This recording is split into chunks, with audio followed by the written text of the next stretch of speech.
record already. Yeah, I know.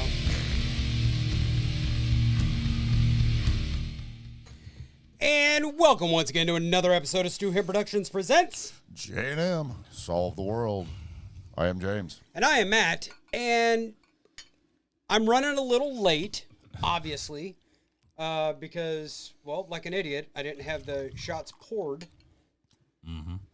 Yep. So, here we go. That's what happens when you have an Arizona mixologist on the ball. In Missouri. In Missouri. Yes. Okay.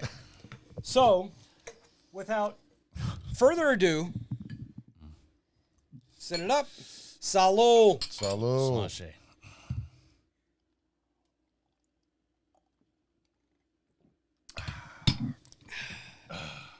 Nectar of the gods. Now, before Yep. we get into this podcast, Are you going to introduce our special guest? He's working. returning and now part of the Stewart compound, or better known as Stu Him Productions South, I give you the one, the only, Howie Stewart. Oh yeah. Good. That's me. All day, every day. Thank you. And now, New Missouri resident. yes, Oh yeah. I want to do something that's never been done on this podcast. Uh-oh. Don't show your butthole. Please don't. No, Andy's not here. Oh, okay. Boom, boom. So, to begin with, number one, a J&M Solve the World hat Oh, lovely. Okay. for Howie. I like that. That's awesome, man. Thanks. I And appreciate that. something that's going to have to be put on right now. Right now. The shirt. His very own It's about damn time. You know how long I've been bitching about J&M that? Solve the World shirt. You know how long I've been bitching about that? Did you ever talk to me? I believe I did the last podcast, yes. No, you When I didn't. was here. In Thanksgiving? Yes, I did. Well, you know, it's kind of funny because my wife had one on when we were packing to move here, and I'm like, what in the actual fucking hell is that? I was like, where's mine? She goes, call your buddy. Uh-huh. So what had happened? Fixes, I don't. What had happened was The fix was on. Miss Regina came to Kansas City, Yeah, I know. and Heard all about it. I had a devious idea. Did you now? Yes, Do tell.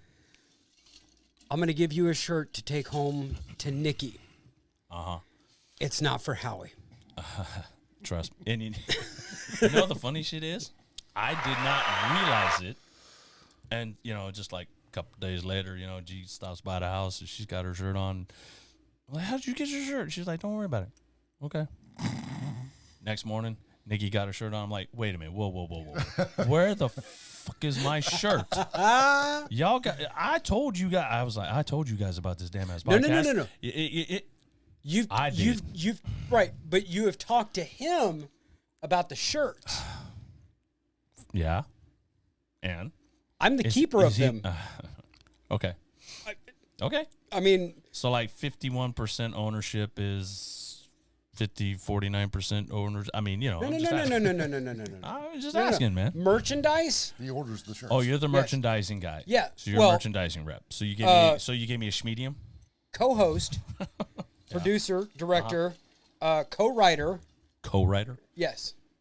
You Well, we write You this have shit. a script? We write this shit on the fly. I know. I was gonna say you got a script.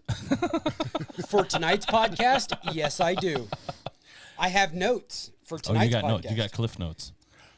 Oh, so you were that guy in school? You know, Cliff at his notes. Yeah, that guy Cliff notes.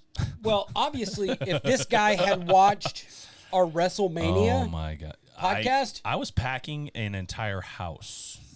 Thank you very much. had he been watching our WrestleMania one, I had all the matches pulled up on my phone True. Yeah, to that point. sure. Right. The I ones know. that we knew of at that Yes. Yeah, that's good work for you. So It's good work by you, please, man. feel free to go ahead and put your J&M Solve the World shirt on, Yeah.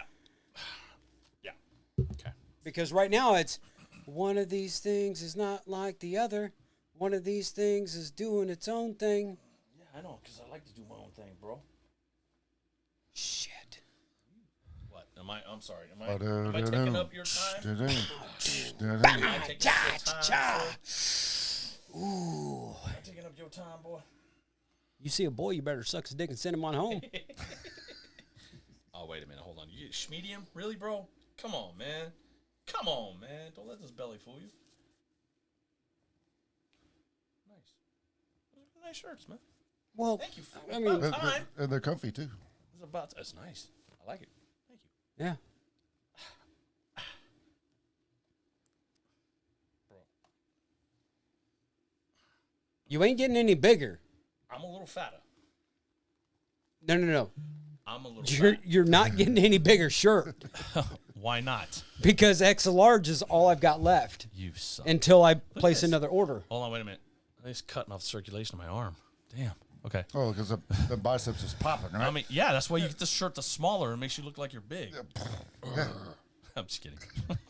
We don't need to get Aiden in here. Thanks, man. No, we don't. No. Just keep him at home, please. No. Yeah, let's just keep No, that we boy don't, there. We don't need to have a Keep that dude at home, please. Thank you. a shirts off with Aiden. No, 'cause we're all gonna lose. Yeah.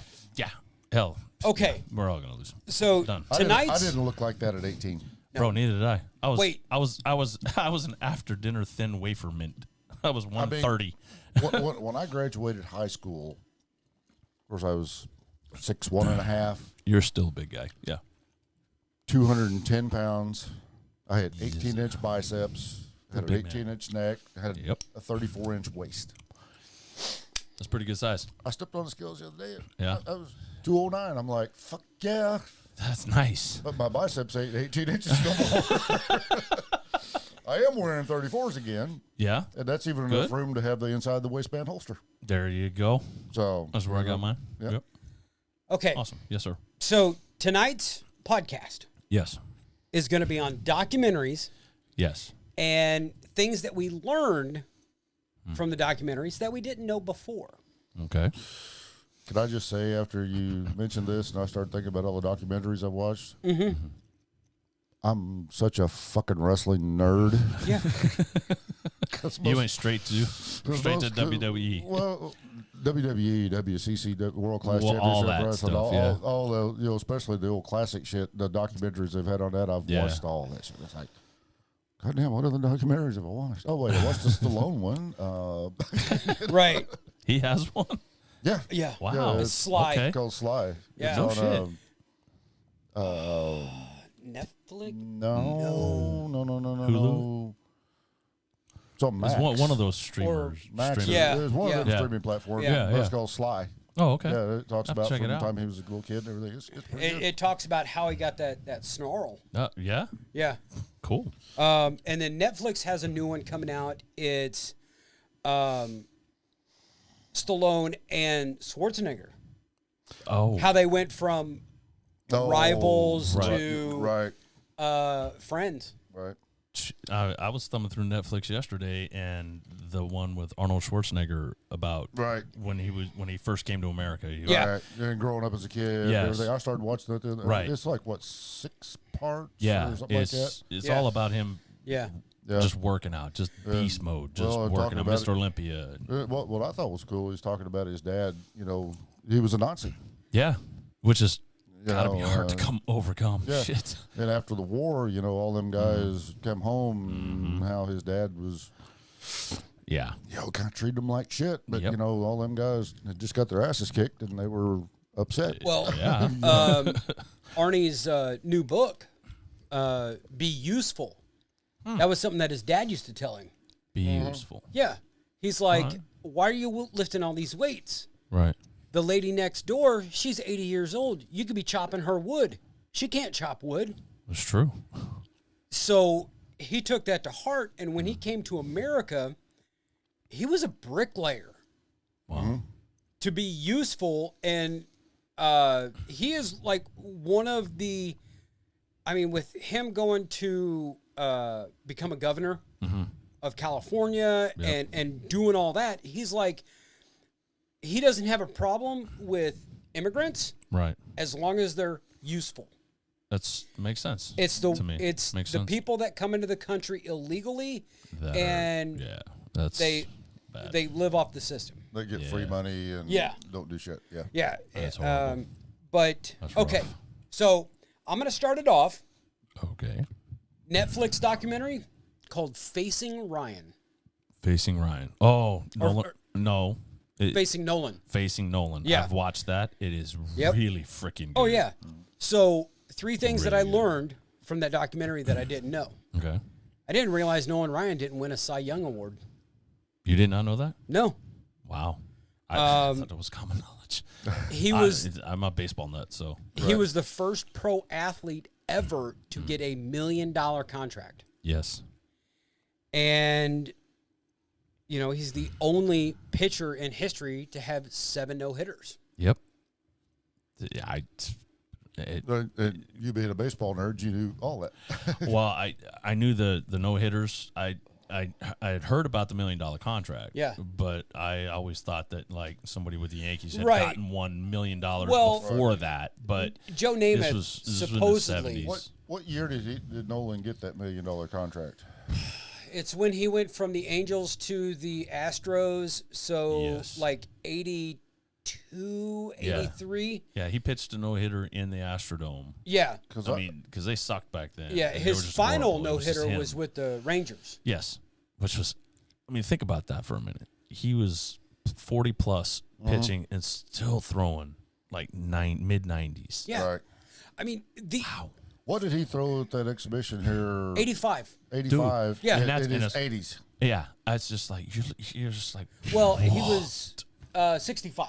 65. Okay. Yeah, 65, but he still still, threw an oh my 85-mile-an-hour fastball. I don't drive that fast. Dude. I mean, the fact that he pitched in the 60s, Yep. the 70s, 70s, the 80s, 80s. and into the 90s. Yep. Yep. That guy's a stud. You don't find that anymore in any sport. No. Somebody lasting that long. I remember Bob Force, who ended his career in St. Louis in the 80s. Yeah. And they talked about he had pitched in 4 decades. That's It's insane. like, yeah, you know. I just can't, dude. Well, you think about your life though. I was born in the 60s.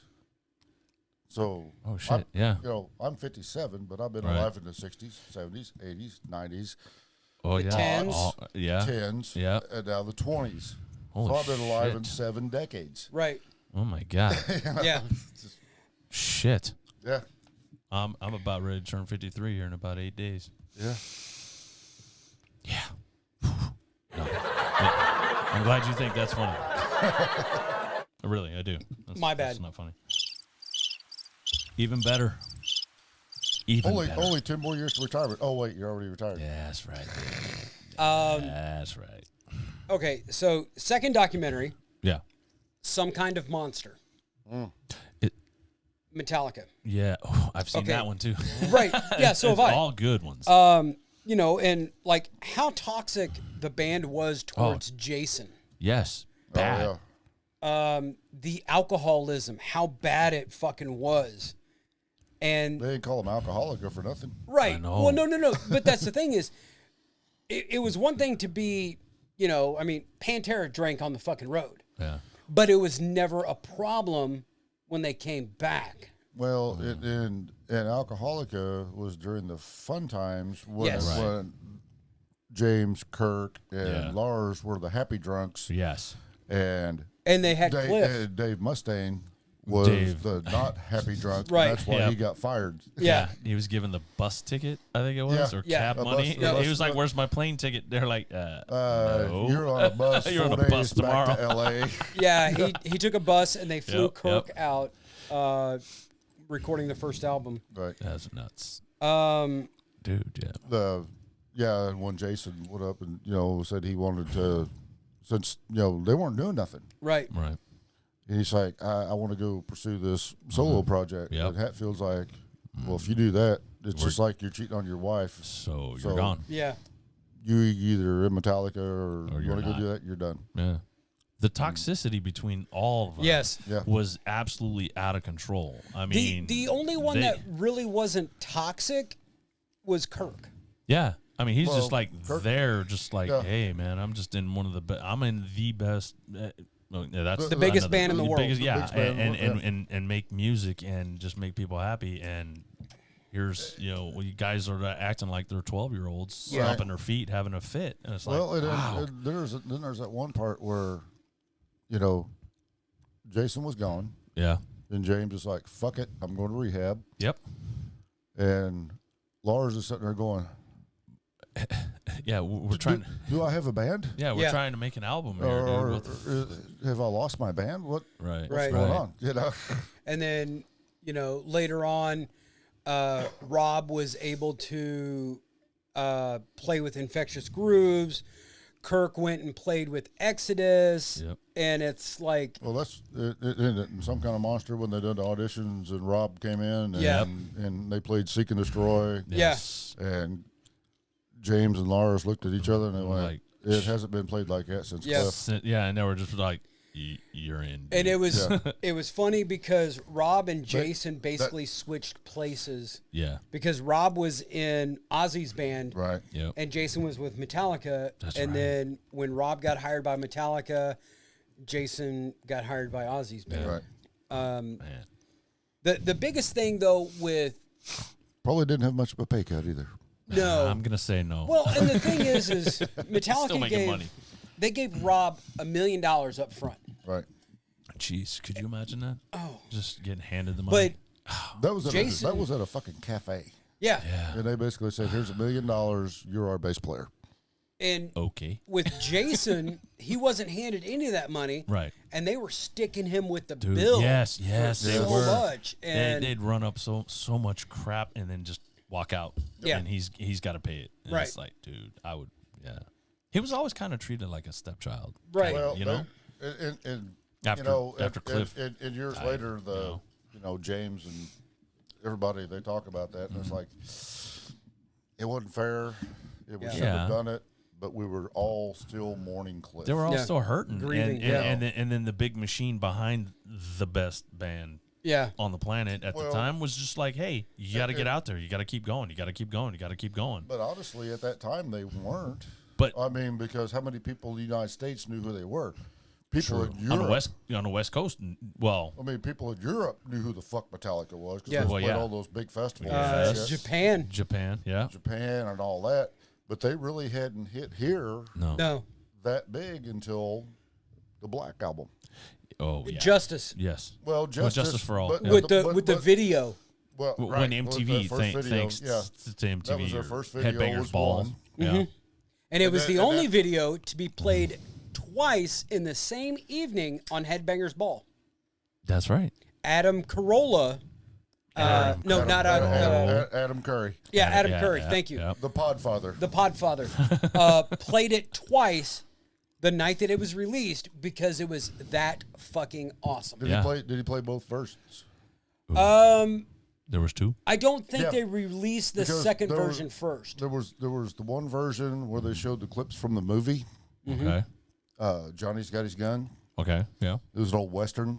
You know, it was like it was Western Front. It was Western Front, but then World but- War One type yeah, stuff. Yeah. But then it showed the clips of the guy on the table with his head wrapped. Yes, and you hear yes, him saying, yeah. I don't know if I'm alive, and Or yeah, if I'm alive and remembering, or dead and dreaming, or Right. and all Yeah. that. That's But then there was another version that was just the music video. It was just Them in the warehouse. them in the warehouse. yeah. There was the two versions. I mean, back when MTV played videos. Yeah. yeah, Yeah. 40 years ago. Yeah. So Well, no, actually, I just seen a deal on Headbangers Ball.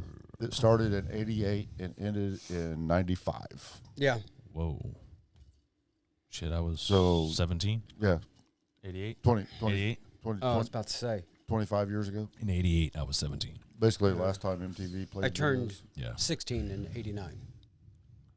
Huh? I turned 16 in 1989. Okay. All right. I graduated high school in 1992. Oh, wow. Yeah. Oh, very cool.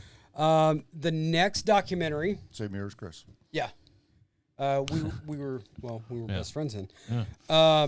The Greatest Night of Pop. Okay.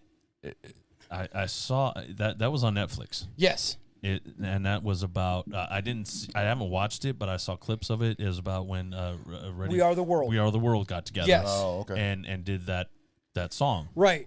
Now, how it actually came about. Michael Jackson and Lionel Richie got together, and they were coming up with this song. Okay. Then they got Quincy Jones involved.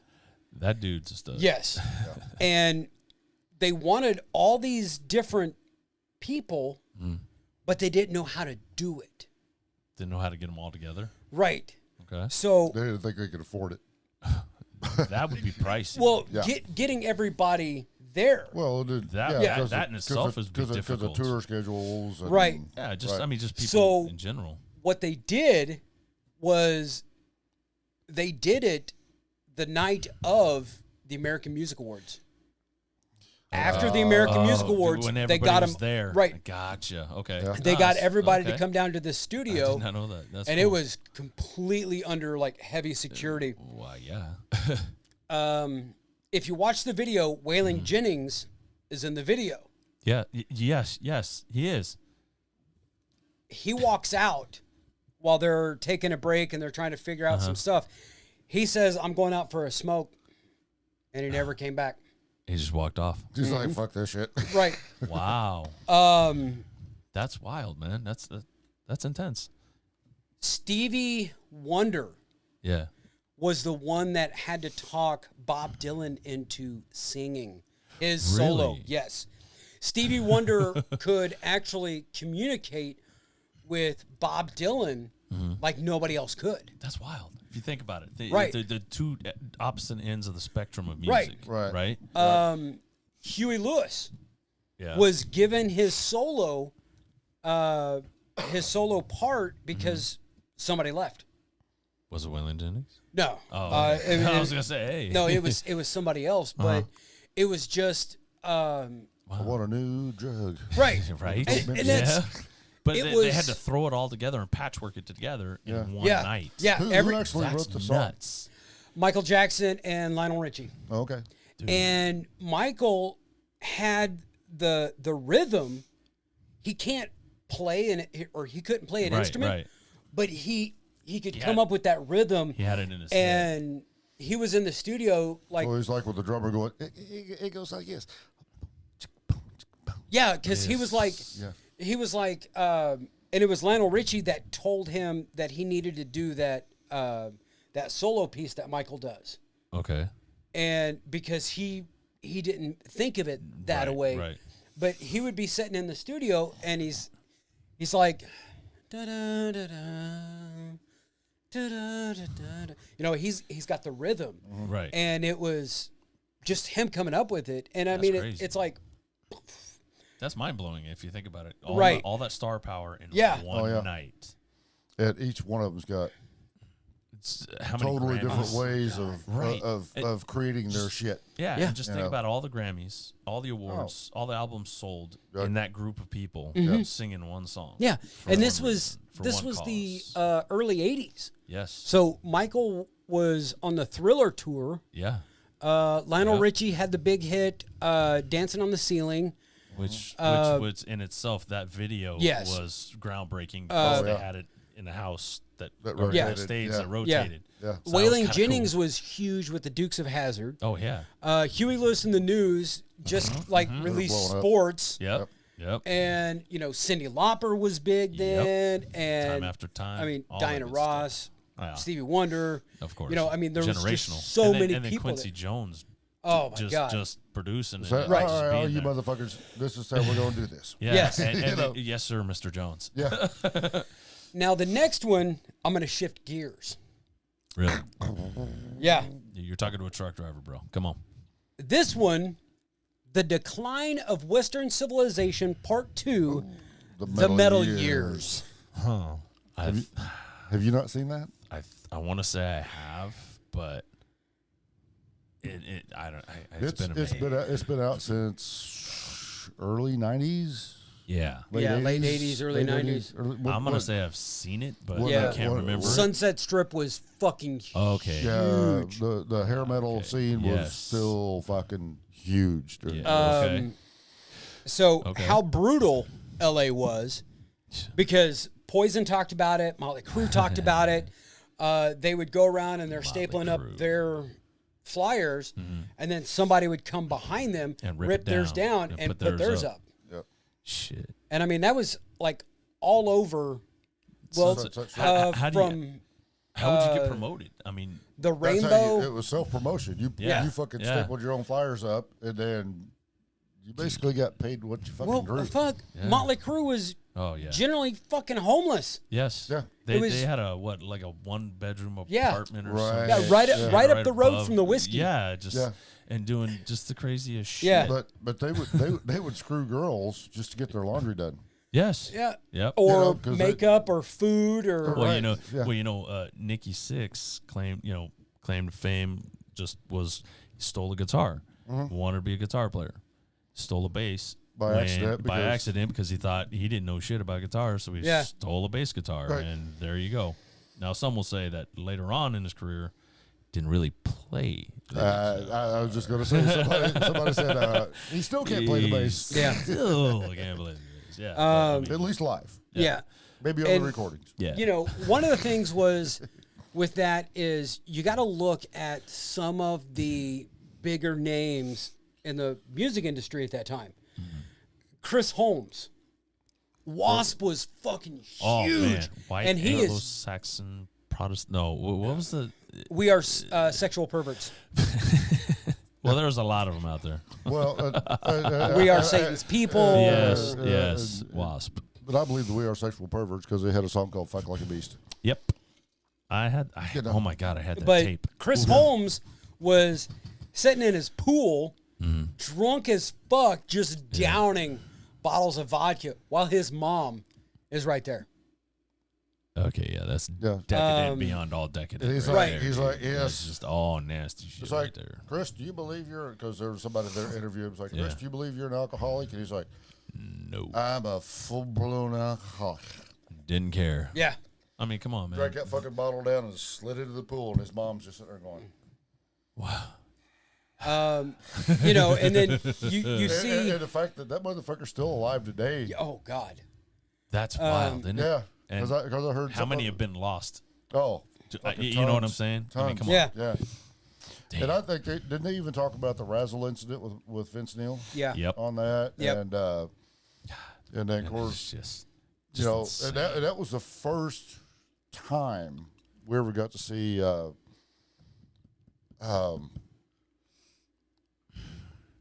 Megadeth's So Far So Good. In my darkest hour. In My Darkest Yeah. Hour. That was the first time that Yep. video was ever played Really? Yep. because MTV banned it Mm-hmm. because they thought it dealt with suicide. Yeah. Oh, But it was actually And written it about. he wrote it about Cliff Burton's death, Right, and the pain right. he was feeling, Yeah. because Mustaine loved Cliff Burton. yeah. I mean, But yeah, if you listen to it on its front, Yeah. it sounds Well, suicidal. But yeah. so the It's like- Suicide Solution and a bunch of I other mean, songs. come on. Yeah. But yeah, you know, yeah. Tipper Gore, but I thank you think- very much, yeah, exactly. bitch. But I But- think they, I think that kind of opened it. I don't remember. No, Pearl Jam's Jeremy hadn't come out. Yet. No, it had no, that no, came wait, out in wait. 1992, Something 91, like that. 92. Yeah. No, Yeah, it 90, was, yeah, it was. like I was po- 3. Was it 93? Yeah, I was 93, out of high 94, school. I knew something like that. that. And there was two versions of that song.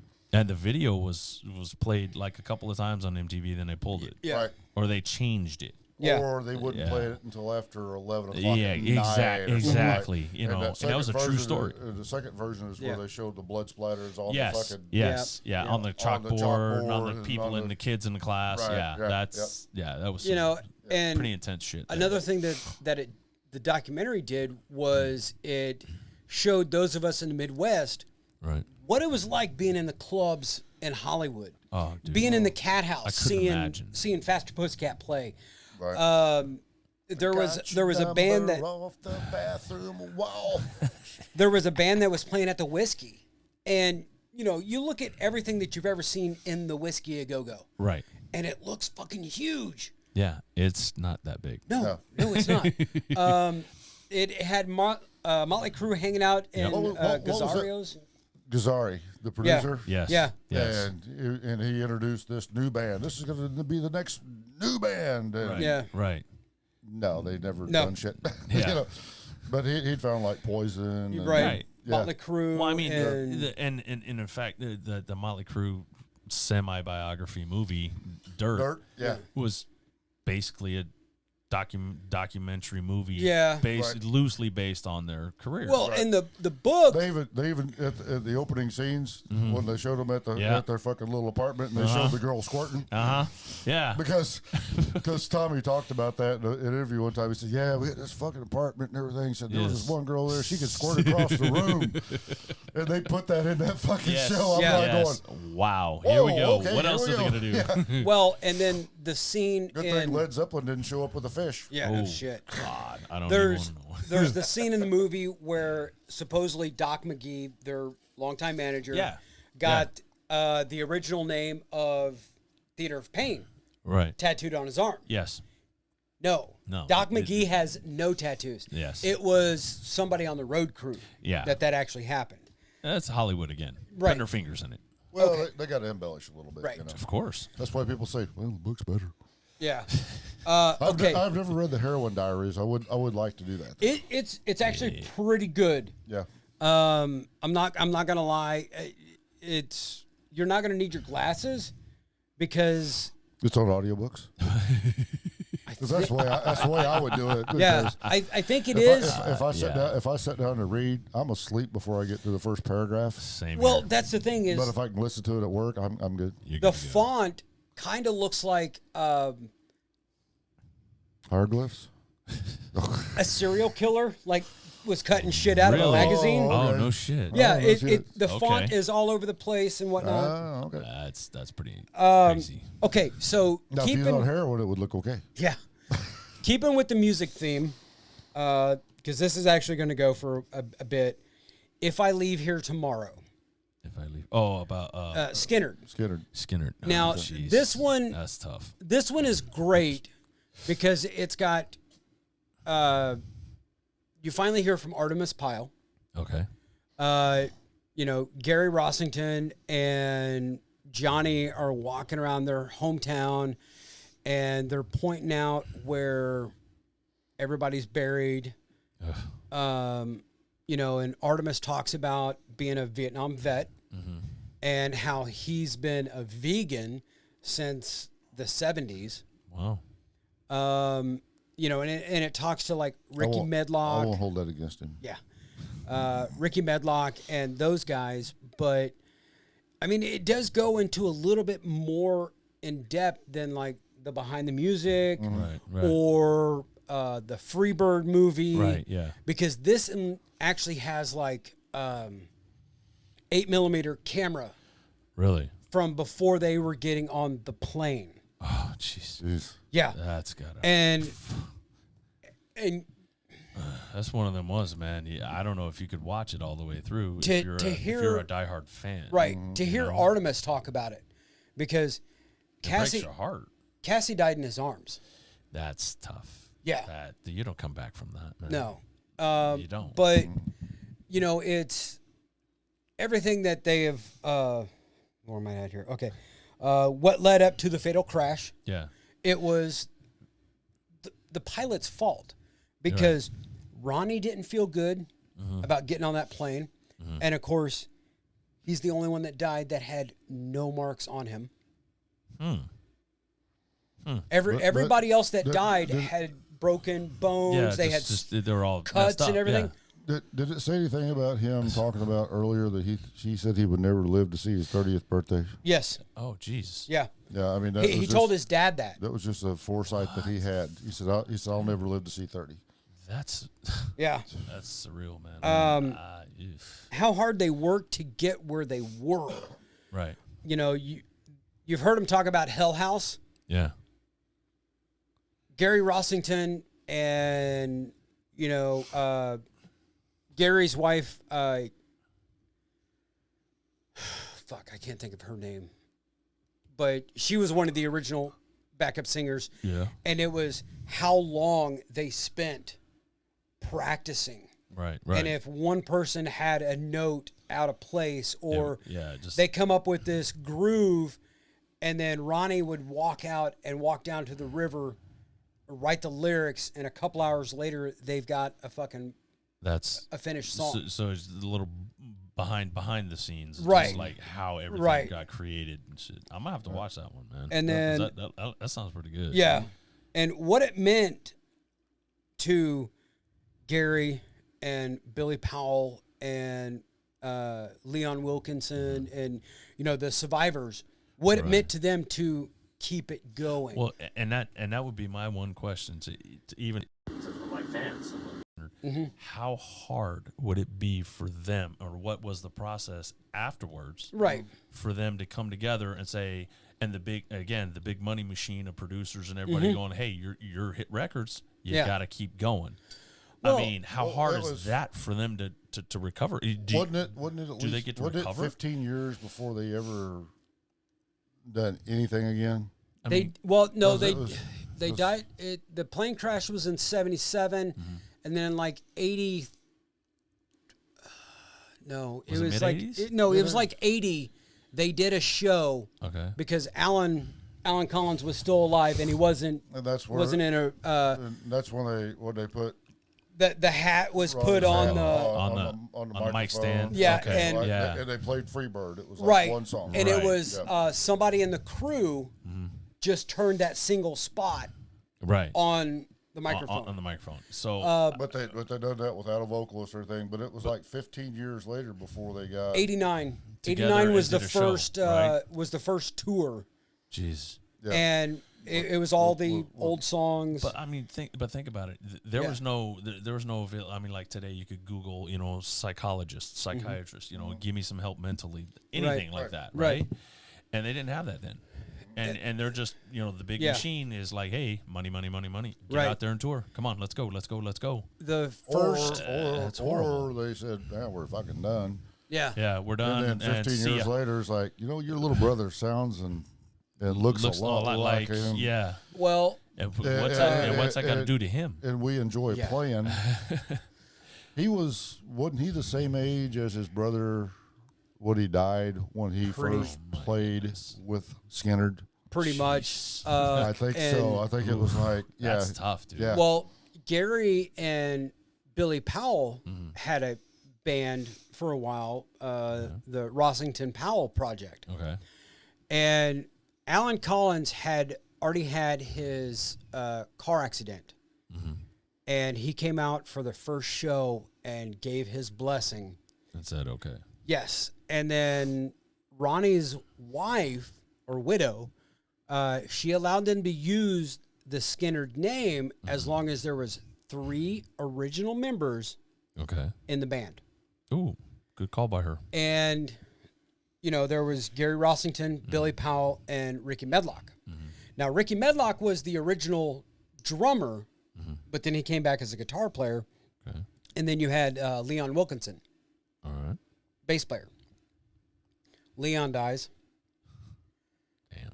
And then, years and years later, Billy dies. Yeah. And then right after Dolly Parton's Rockstar album was when Gary died. Dude.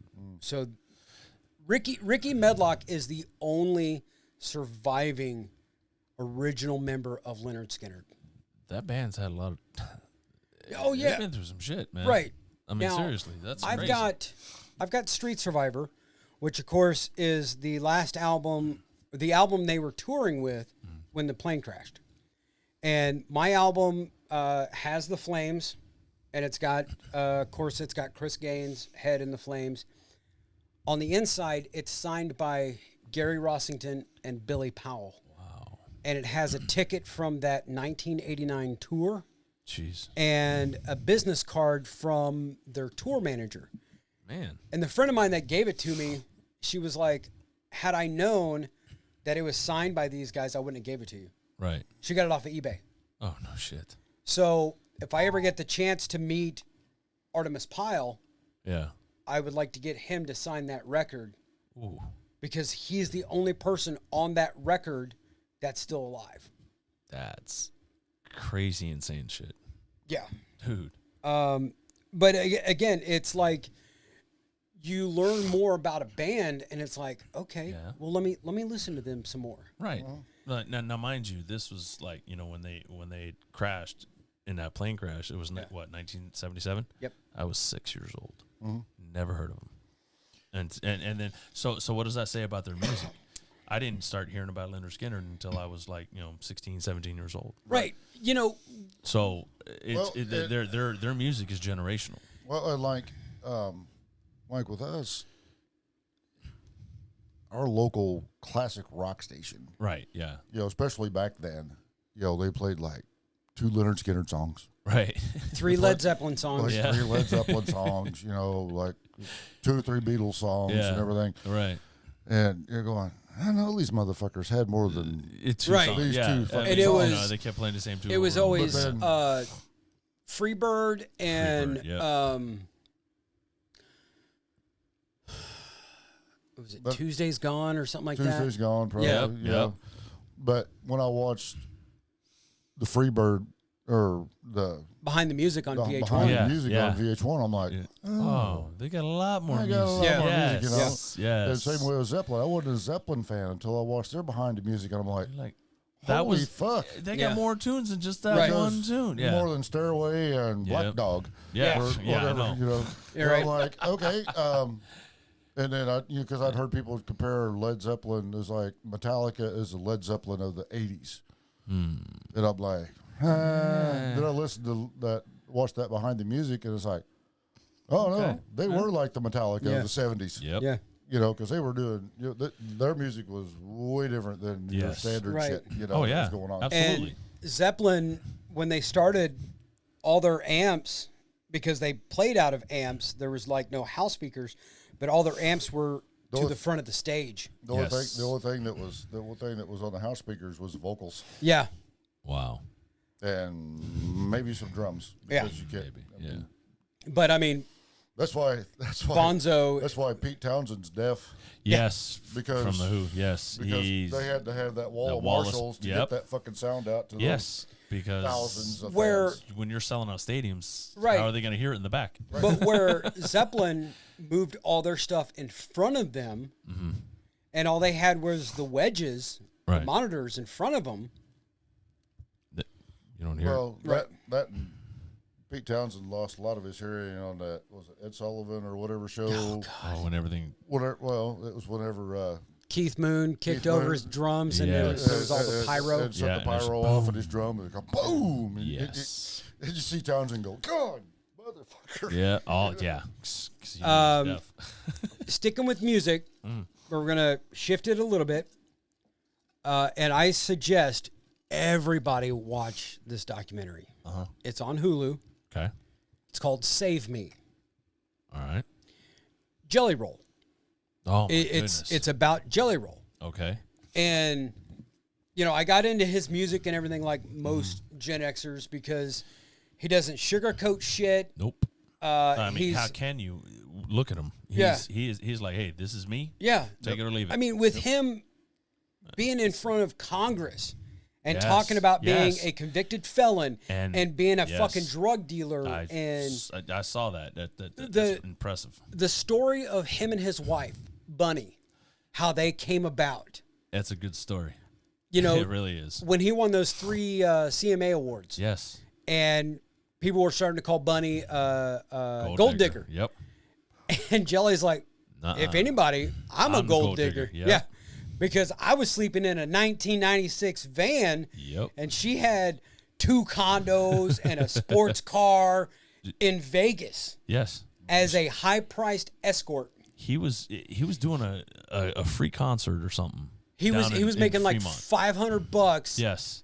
And there's maybe like maybe 50 people there. Yeah. And I know the spot he was in. Yeah. I've been to that venue to watch a band play, and it's not large. It is, No. and the bar is bigger than the stage. Right. Okay.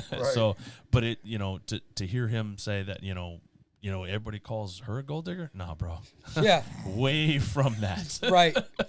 Way from that. What it was like for him growing up. It's a lot like the Chris Farley bit, because Jelly, of course, the name is a nickname from his mom. Right. His mom started calling him Jelly Roll when he was a kid. But he always got teased for his size. So Big guy. he used comedy, Yes. like Chris Farley, Yep. to draw the attention away from the gut.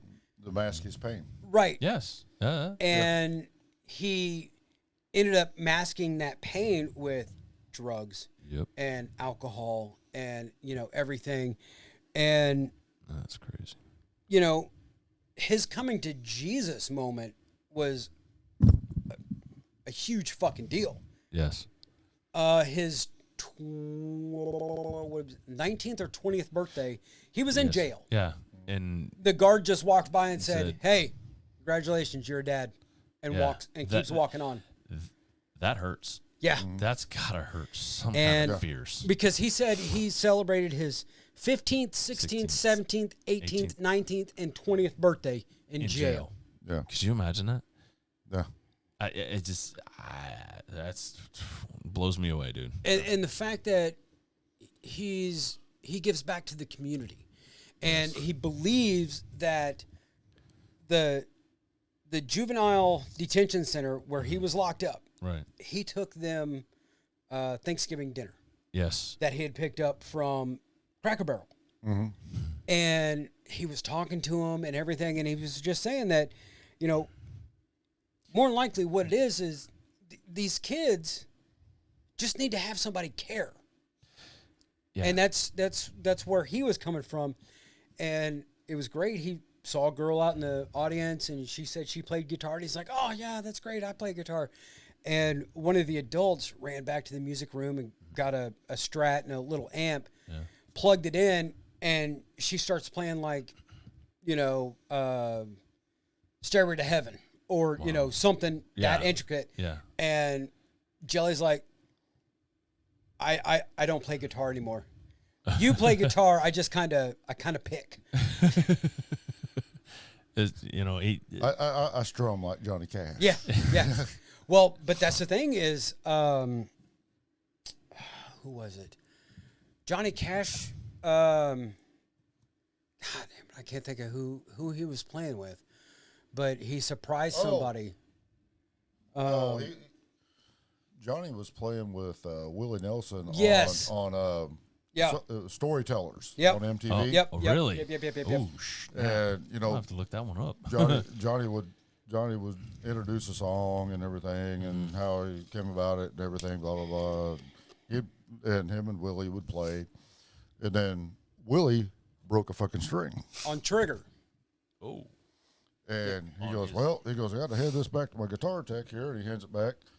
And Johnny's like, well, here, you can play this one. Oh, no. And he hands him his black guitar. Yeah.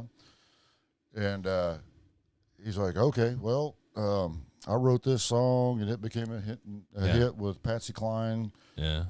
And it was crazy. Oh. And Willie started playing. He's like, Unbelievable, dude. and he just started, and he played this song. And after he got done, of course, his tech had his guitar string back up, and he handed it back to Johnny, and Johnny looked at that guitar. He's like, "It'll never be the same. Just give it back." no, he goes, that's the first time that guitar's ever been played. Are you kidding me? Yeah. Well, Johnny Johnny never really really played. He just kind of 3 chords. like the 3 chords. Yeah. Just No, he had that. Wow.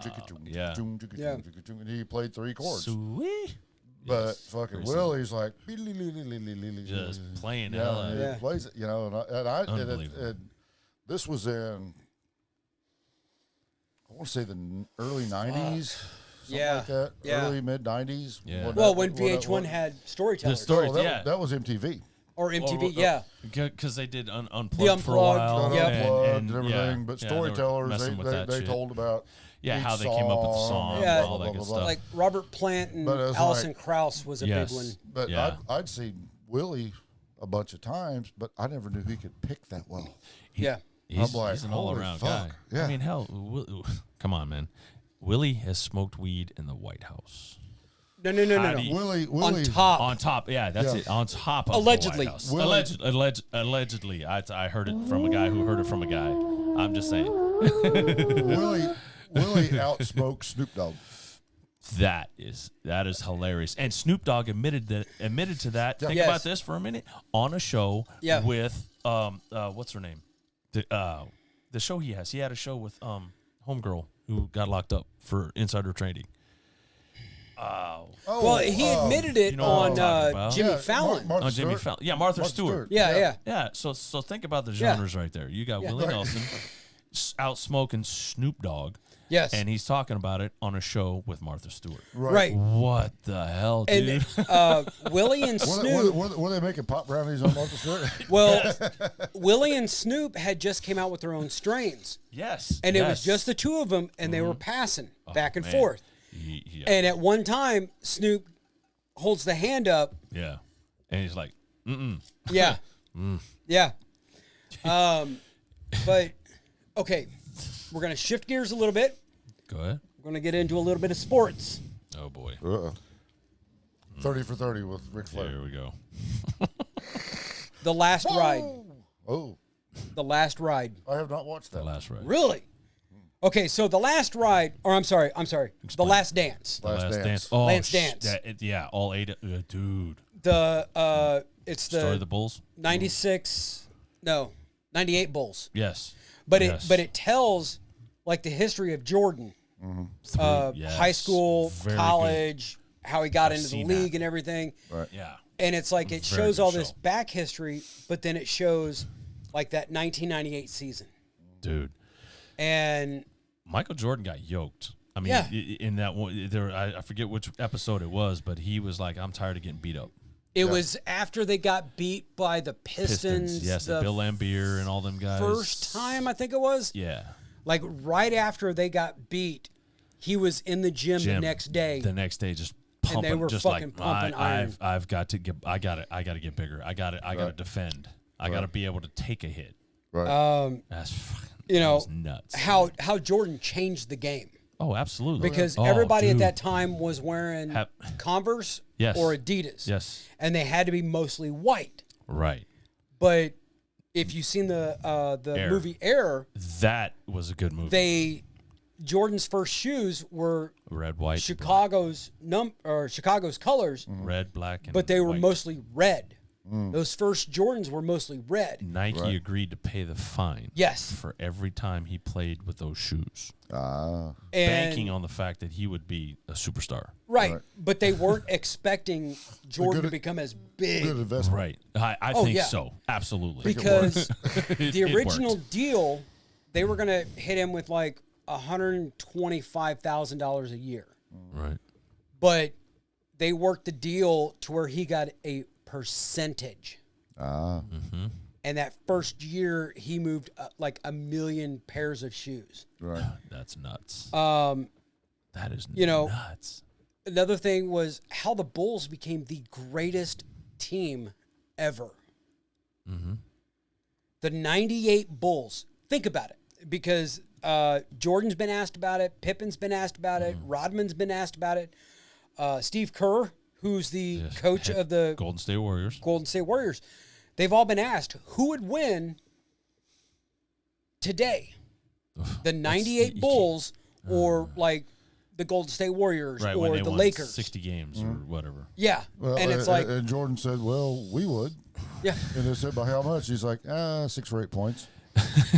And they go, "Why so low?" He's like, "Because we're almost 60 now." yeah, Okay, But so he's saying we'd still kick their ass. right. So there was, you remember the Dream Team, right? With Yeah. Jordan and everybody? Yeah. There is a video clip of the head coach of Team USA. I think it was Daly. He was coaching the Detroit Pistons. Or he's the older cat. Yeah, I remember yeah, his yeah, name yeah. Specifically. There's a video that someone had pirated. They were sitting Yeah. up in the stands during the practice where it was Magic, it was Bird, it was, Jordan, it was, all the names on the Dream Yeah. Team. And he just said, all right, 5-on-5. You pick 5, you pick 5. And they went at it. Jordan versus Magic. Up and down the court. Just going at it. Just back and forth and back and forth. yes, that was yes. their practice. Well, that was on the last ride right. because Last Dance. The Last Dance, because, I'm sorry. Because, Get the Undertaker out of your head. yeah, because the kid Christian Laettner was invited to be a part of the team, and he never saw a lick of minutes in practice. Christian Laettner from the Duke Blue Devils. He was a college kid. They were like, we don't want this college kid, man. You keep him on the bench, man. We don't need him. Isaiah Thomas was invited but Jordan Yes. said, I won't play if Isaiah plays. Exactly. And he still holds a grudge to this day. But that was some of the best basketball. Because ever. Magic was already on the sitting in the benches. And then Yep. Bird came and sat down, and Jordan was fucking killing everybody. And Magic just looked at Bird and said, I guess it's their time now. Yeah, it's their time, Because not ours. Bird, at that time, because that was 92. Yeah, it was 92. Bird thought Team that he USA, could hang. The dream team. He thought he still had it, which he did, but come on, man. Jordan was at that prime. mark. He was just getting into his own. He was like, "It's my league now, Right? Mine." That's where Jordan had it over anybody else and probably anybody since. I mean, everybody talks about who's better, Jordan or LeBron, and blah blah blah. It's different animals. Jordan man. had that killer instinct. He was going to put his foot on your fucking neck and not let up. He was exactly. He was so competitive. Yes. I mean, how many finals has Jordan lost? None. He is undefeated in the finals. And he's never played a game 7. You know what? You're right. Yeah. He's Game never 6. Oh, It was there was a meme, and it was LeBron and somebody else, and it was like they have the most Game 7 wins of anybody ever. Right. And it shows Jordan and Pippen laughing. And it's like, what's a Game 7? It's classic, dude. It's true though. And in a commercial just a few years ago, Jordan wore the Charlie Chaplin mustache. Really? Which is a Hitler mustache. Yeah. Shit. Well, I mean, he wore it. But who's going to get away with that besides Jordan? You're right. I mean, and who blew up that sport? What was it? 97. He had his mustache shaved like that. Yeah.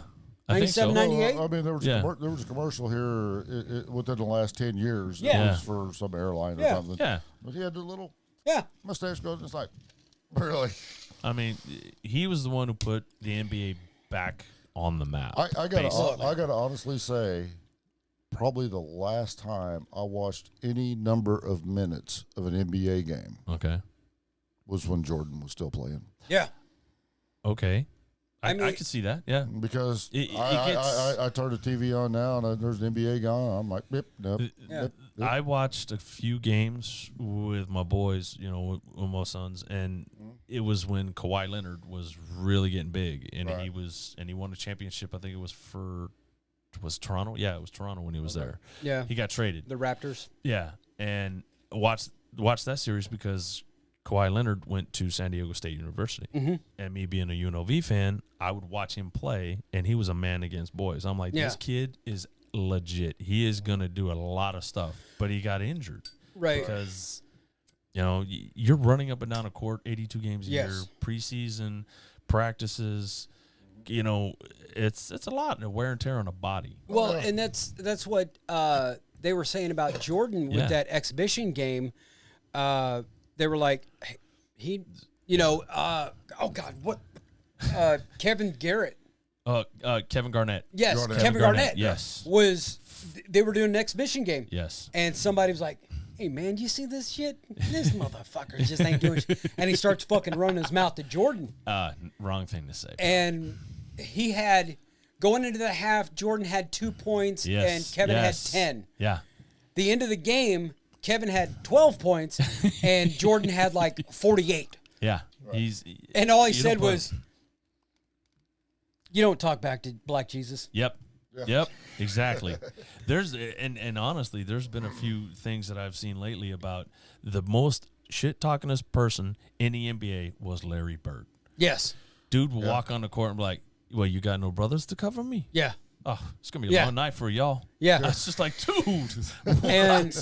And who says that? Right. Hold us. Hold us, dude, man. you better back that shit up. But and he did. And he with did. Jordan, Daily. he knew the refs. Yep. He knew backgrounds of the ref. If you were a rookie, who was it? He was talking to somebody, and he was asking about the kid's mom and everything like that. Not like in a disrespectful way, but I like fucked your mama last night. right, Yeah. right. But it was like, how's your mama and them and everything like how's- that, yeah, and how's it the fam? threw the kid off his It's fucking like, what? game. You know what? How's your Uncle Phil? It's in jail. Yeah. It's like, what? All right. That was crazy days. Now, the one that I have been talking, The Last Ride with The Undertaker. You know, it was at that point that for the first time ever, they actually pulled the curtain back from the kayfabe. And, you know, because no one has ever gotten a true interview from the Taker. At that time. Okay. Right. No one because he's the on Taker, podcasts and stuff all the time now. Right. Well, he's got his own. Well, 6 Feet Under with Mark Calloway. Right. But nobody, he didn't do interviews. Like, he would do signings and everything. right. But he wouldn't do lived, pressers. right. He lived the gimmick. So he was his. Yeah, he that was was the his Undertaker. persona. Yeah. That's the life I'm living. Yeah, That's, when he went to an airport, he was all in black. He didn't talk to nobody. And Sunglasses. and people didn't even go up to ask for autographs. So for 'cause they were somebody, scared of him. who doesn't really follow wrestling, how old was he when he finally hung it up? I mean, He was in his 50s. Yeah. and how big is this man? He's like 6'8". 6'8". His Over 300 pounds. yeah. So think about that. 50 plus years old. He's been doing it obviously forever, Right. right? WWE was 30 years. So think about that for a minute. Yeah. 50 plus years old, still doing it, and then retires. That is a big. That's a guy that if I'm a reporter or if I'm on the news, I want to sit down and talk. I want to get this guy. I want to chat with him. Right. The first person Seriously. to actually get a full-blown interview with The Undertaker was Joe Rogan. Wow. Yes. Love Joe Rogan. That's Yeah. badass. Well, I think a lot of it had to You do can with look it up. It's on the Joe Rogan Experience. Yes. He talks about getting his orbital bone broken Right. twice. Yep. gosh. both of them. Yeah. One on one side, one on the other. Yeah. Yeesh. having his- Rey Mysterio's the last done one of them. Yeah, and Yokozuna And did then another. Yokozuna, he went to do a clothesline type deal and Caught him wrong. got it wrong. And Yeah. Ooh. He talks about having both knees replaced, shoulders, hips, blah blah blah. Ouch. Jesus. You know, what actually led to his retirement was he physically he couldn't do it anymore. Right. And he walked away from from what Taker said, he walked away from a huge paycheck Really? because Big money. Because Huh? Well, they were- the last few years. WrestleMania. That's it. Okay. Yeah, the last few years, he was basically just, I'm going to come back and do WrestleMania. So he was doing. So basically, he got to a point in his career. It's like I'm going to do the big one. Once a year, and that's it. And he would go into Okay. training. All right. He would go into training for Train his ass like off. 6 months. 6 months earlier and everything. Do his time, And- get there, do and- it, and then be like, oh, I need to recover. Yeah, and the pretty much. And the last one he Yeah. done, he's like, you don't know if it's fucking worth it. He said, I'll find out later this year Right, when I right. start training for the next one. Yeah.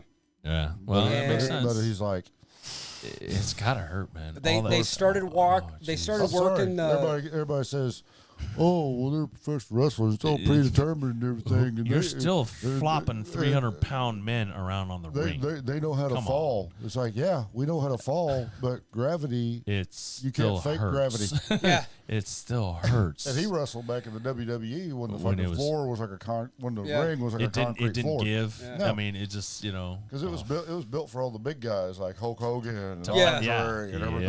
Yep, So yep. it didn't have any give.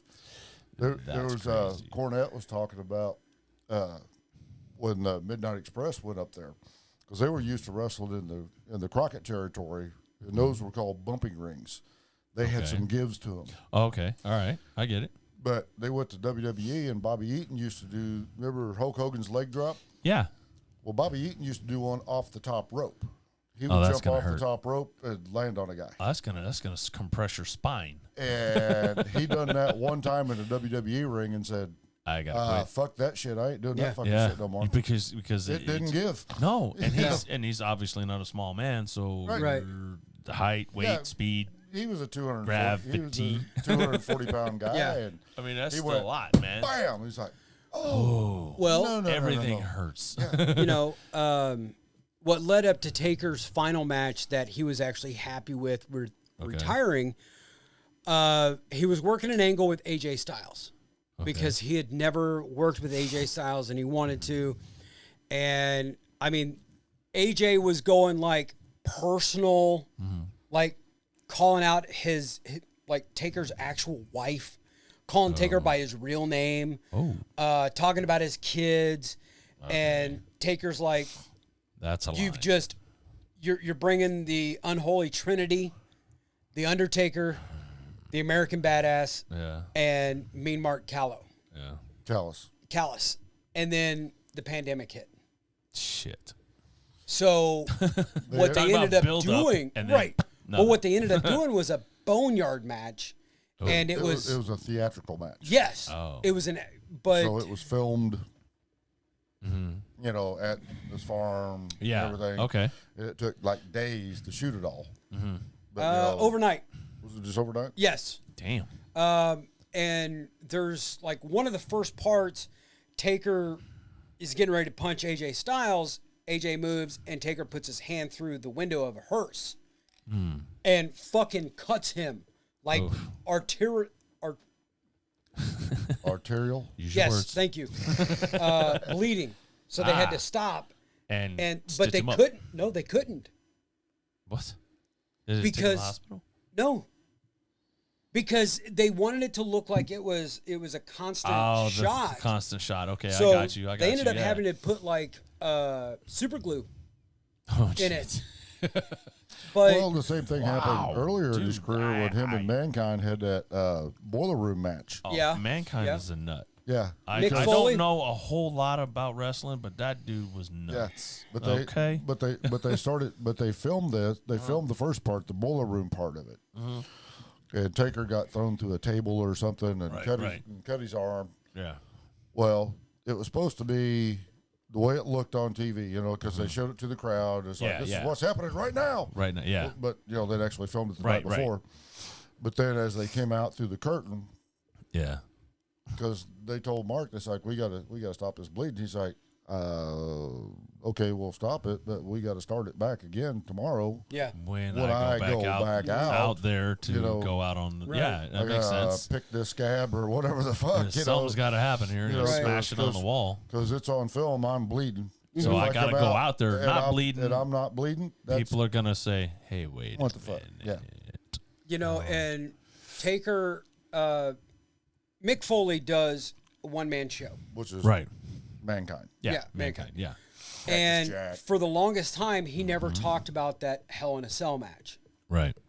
Because he didn't want to be that guy that's only known for that one match. Right. Like he's done so much other stuff. Right. Well, he did a one-man show in Texas, and Taker met him backstage because Taker and his wife were there. And Taker still called him Jack, the Cactus Jack character. And he's like, you know what, Jack? That match is going to outlive both of us. It probably, and it put it into perspective to where Mick's finally like, okay, I'm good with it. Yeah. But Mick lied about being up on top of that cage and looking down. He had never been on top of that thing. And because he said if he'd have went up there on top of it, looked down, he said I probably wouldn't have done it. Yeah. Yeah. Taker said that when he tossed Mick off the top of that thing, it was like he had an out of body experience watching Mick fall. And then when that's pretty, that's pretty 20 foot up. It was 20 foot up, and you don't land. You don't land well on that. And Mick was 325 at He's that time. He's a big boy, right? Like yeah.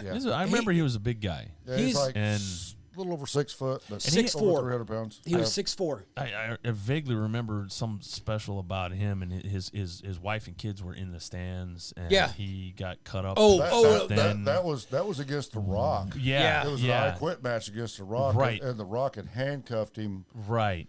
And laid in like 13 multiple chair shots to his head, the lasting shot I remember was Foley walking off with his daughter going, "Oh, Daddy, you're hurt." No, baby, I'm not hurt. I'm okay. That's crushing. That was on that documentary Behind the Mat. Yes, or Beyond the Mat. That's it. Yes, that's the one I watched. Yeah, and he's sitting back in the back after the show, Right, and just Vince comes up, and they're sewing his fucking head up. Yes. And Vince goes, "You okay, Mick?" He goes, "Yeah." But if I seen The Rock right now, I'd whip his motherfucking ass. Yeah, because the motherfucker didn't have to hit me that fucking hard that many fucking times. Yeah. Just think, but to the Undertaker's credit, living through that. Well, see, before that match, because he'd done the Mr. Sacco thing, and all that, and he didn't want to be remembered as the guy with pulling a sock out of his trunks and everything. Yeah. But then after that match with The Rock, he sat there and he watched the video of his kids and his wife, and he's like watching them go. Yeah, I don't. Maybe I'm good. Maybe I'm good with being the guy that pulls a sock out of his right, trunks. because it's got to be hard. Yeah. When Mick climbed back up to the top of the cell, right. Taker was getting ready to come back down, but Mick climbed up, Taker climbed up, and when Taker choke slammed him through, it was supposed to be on top of the cell. Right. But that's when it broke and it went down. They went down, yeah. And Taker said he looked down at Mick and he was just like, move. Just please. Move. Yeah, just something. And I just killed him. Right. Yeah, and Mick has said that. The bad thing about it, you got 2 over 300-pound guys on there, and they basically had that wired together with like hog zip rings. ties. Yes, yeah. You're going to fall through. And they were going 600 pounds. Ping, yep. Yeah. Ping, ping. You're going to fall right through. And Mick, generally, when he would get a choke slam from Taker or Kane, he would always jump up. Yeah. And had he done that, his head would have hit the fucking post, and he would have done a flip. But as it was, as he came down, the chair is what came down and hit him in the mouth. Yeah, because he landed on the chair, but but he ended up passing the chair, and the chair came down, smacked him, and his tooth was sticking through his lip. He had that tooth sticking out here. Oof. He knew he had a hole, and he was trying to stick his tongue out of that hole. But of course, the camera stops, and it looks like he's smiling. Right. And even him, when he went back and he finally saw it, he's like, "Is that a boogie?" Because it looks like he's got a fucking booger. Oh, my goodness. But no, it's his fucking tooth. That's your tooth poking through, pal. I mean, the whole thing is, honestly, man, you know what? All credit to every wrestler out there. I swear. I don't care if they plan it, you plan it. I don't, again, 200-300-pound men falling on each other from, even if it's just a top rope, not even if it's 20-foot cage. Right. Mm-hmm. What the hell? Yeah. Okay. I'm so sorry, how crazy. sore do you think the Dragon and Macho were after WrestleMania 3, and they had every move calculated and numbered? Right. So they knew what everything was going to be. 165 moves. Yep. And they had it. You would see them 1, 2, 3, and I mean they just kept counting. So they had every bit. They knew what was coming, right? But you still have to physically do the moves. That's the way Macho liked to do his matches. He wanted to plan everything out, right? And he was pissed because they weren't the main event that night. Right. It was Hulk Hogan and Andre the Giant, right? Well, and he told Ricky Steamboat, he goes, "We're going to tear this son of a bitch down." And they did. They people are going to remember our match and not Hogan. And what was that movie? With Spider-Man? No, it was about Jake the Snake. Yeah. With Marissa Tomei. Yeah. Oh no! What about it? Was the wrestler? The wrestler. The wrestler. Oh well, according to Hulk Hogan, he was supposed to be the wrestler. Whatever, dude. But Mickey Rourke. Mickey Rourke did he did a good job on that movie. Whether it's true or not, I don't know. Loosely based, allegedly based off an '80s wrestler. An '80s wrestler, whatever. Right. But they asked several of those wrestlers from the time, and like Ric Flair, and he said that's pretty fucking accurate. He said, but that's the life they live. Yeah, that's the life they live. The producer said that Hogan was never fucking a thought. Well, I mean, and think about it. You're a young guy trying to make your name as a wrestler. You're going to wrestle wherever you can, whenever you can for however much you can. Especially back in those days. Right. Because it was the territory days. Right. And you would wrestle for $40-$50 a night. Yep. Travel 300 miles to the next town and do it all over again. It's just like being in a rodeo. If you're a cowboy in a rodeo, it's the same shit. Mick Foley, when he was in WCW and Stone Cold was in WCW, they used to be traveling partners, and they would split a hotel room. And a lot of times there would be 3 of them. So it was Mick Foley, Stone Cold, and Diamond Dallas Page. Jesus. And Diamond Dallas Page. Every night. Well, going back. And DDP was so much older than everybody else. Right. Well, every night they would switch. Like somebody would get a cot, and then the other 2 people would get to bed. Yeah. Mick and Steve used to fuck with DDP all the time. He hated when they would eat in bed or anything like that. And DDP would go shower, and when he would come out, he'd have ice bags on his knees, his elbows, his shoulders, wearing nothing else. Well, I mean, come on, you can't move. So they got a thing of chocolate chip cookies, and they crushed him because he was on the cot. That's fucked up. And the lights were out, and they were talking about, they're like, all you hear is whoosh, whoosh, whoosh, whoosh. The Bengay and the ice bags and everything, and then gets into the his cot. He's like, "What the fuck?" And just starts going off. And Mick's like, "I'm trying to stay quiet," and Stone Cold's like, "I'm trying to stay quiet." The next night, DDP got his own room. You think? I would. Shit. Put chocolate cookies. Damn ass bed. What the hell's wrong with that? I mean, I think if you'd had some horns there to lick them off, it'd have been different. Well, yeah, that's a different story. For a you know, different time. But I mean, I think we've pretty much hit documentaries on the head. But there's lots of more documentaries out there.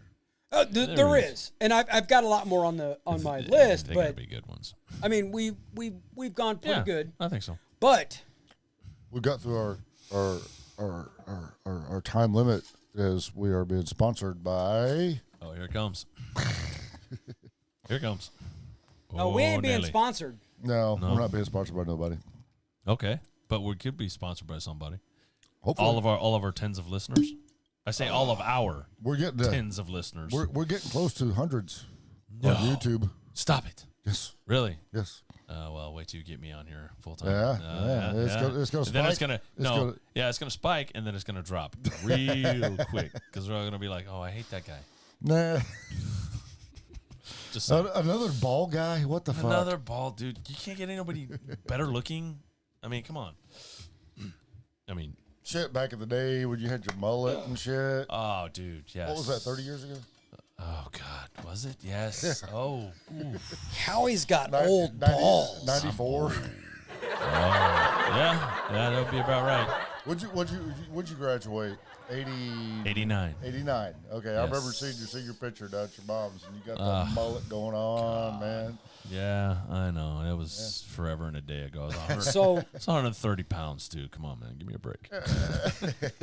Shit. So, gentlemen, to a successful podcast. Yes. Absolutely. Salute. Welcome to Slushy. Missouri. Yes, sir. Oh, so we're Irish. We're Italian and Irish? Yeah, slushy. Yeah, no. Yeah, I'm Irish. Right. Uh-huh. Slushy? Slushy. Slushy?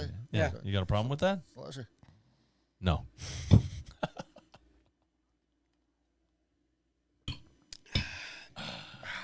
Oh, that's tasty. Yes.